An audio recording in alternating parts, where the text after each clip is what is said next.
Dernière tentative pour arracher un compromis sur le nucléaire iranien.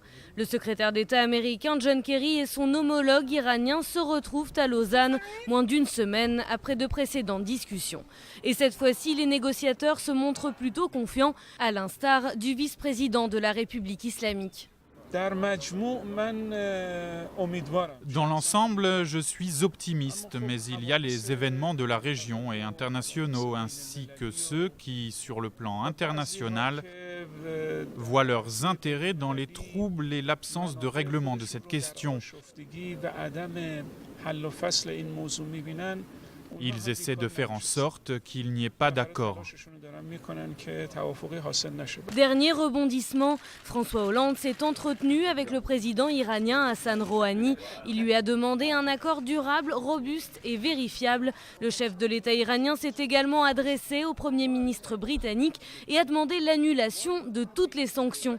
De son côté, le Kremlin affirme que Rouhani et le président Vladimir Poutine espèrent un succès lors de ces négociations.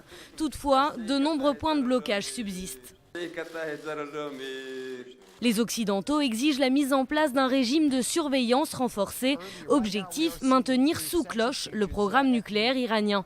Les États-Unis réclament une durée d'environ 10 ans. Les Français, eux, souhaitent un cycle plus long, 25 ans au total.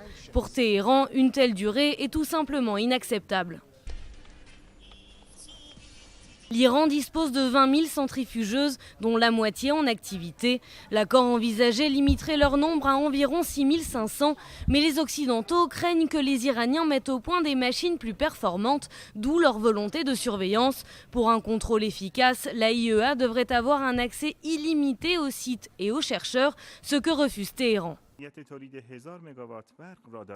L'Iran réclame l'annulation de toutes les sanctions internationales. Les Européens et les Américains souhaitent lever certaines sanctions qui concernent seulement les secteurs vitaux, mais ils ne souhaitent pas lever certaines résolutions des Nations Unies qui portent sur les activités de prolifération nucléaire.